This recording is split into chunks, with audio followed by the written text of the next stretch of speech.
এই গরমে যেন কিছুই খেতে ভালো লাগে না, সব কিছুতেই যেন রুচি হারিয়ে ফেলেছি। সেই রুচিকে ফিরিয়ে আনার জন্য আজ আমার এই প্রচেষ্টা। আসসালামু আলাইকুম, আমি আঞ্জুমনারা হ্যাপি ফুড জার্নি থেকে সবাইকে স্বাগত জানাচ্ছি। আজ আমি আপনাদের জন্য নিয়ে এসেছি খুবই লাইট ও রুচিশীল একটি খাবার, রুই মাছের মাথা দিয়ে কাঁচা আমের টক। এটা তৈরি করতে যা যা লাগছে: দুটো রুই মাছের মাথা ছোট করে কেটে ধুয়ে পরিষ্কার করে নিয়েছি, লাগছে ছোট 4টে টমেটো কুচি, একটি কাঁচা আম কিউব করে কাটা, একটি বড় সাইজের পেঁয়াজ কুচি করে নিয়েছি, 4-5টি কাঁচামরিচ ফালি করে নিয়েছি, লাগছে 4-5 কোয়া থেতো করা রসুন ও ধনেপাতা। এখন মাছের মাথাগুলোতে লবণ হলুদ দিয়ে মেখে নিব। মাখানো হয়ে গেলে কড়াইতে সামান্য পরিমাণ তেল দিয়ে দেব, তারপর দিয়ে দেব পেঁয়াজ কুচি। পেঁয়াজগুলি একটু নরম করে ভেজে নিব। পেঁয়াজ নরম হলেই দিয়ে দেব নুন হলুদ দিয়ে মাখানো মাছের মাথাগুলো দিয়ে একটু মিশিয়ে নিব। মেশানো হয়ে গেলে ভালো করে 1 মিনিট ভেজে নিব, পেঁয়াজের সাথে ভেজে নেব। এরপর 1 চা চামচ হলুদ গুঁড়ো, 1 চা চামচ মরিচ গুঁড়ো দিয়ে ভালো করে মিশিয়ে নিব। মিশানো হয়ে গেলে দিয়ে দেব কেটে নেওয়া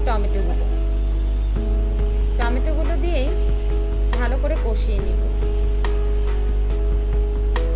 ভালো করে 1 মিনিট কষানো হয়ে গেলে দিয়ে দেব ফালি করা কাঁচামরিচ দিয়ে আরেকটু নেড়ে নিব। তারপর একটু ভালো করে কষিয়ে দিয়ে দেব কিউব করে কাটা কাঁচা আমগুলো দিয়েও ভালো করে কিছুক্ষণ কষিয়ে নিব। 1 মিনিট ভালো করে কষিয়ে নিলেই আমটা সামান্য একটু নরম হয়ে গেলে দিয়ে দেব একটু লবণ পরিমাণ মতো। তারপর আর একটু ভালো করে কষিয়ে পরিমাণ মতো ঝোল দিয়ে দেব। তারপর ভালো করে মিশিয়ে নিয়ে দিয়ে দেব ঢাকনা দিয়ে এভাবে 15-20 মিনিট ধিমি আঁচে রান্না করে নেব। রান্না করার পর ঢাকনা খুলে একটু মিশিয়ে নেব।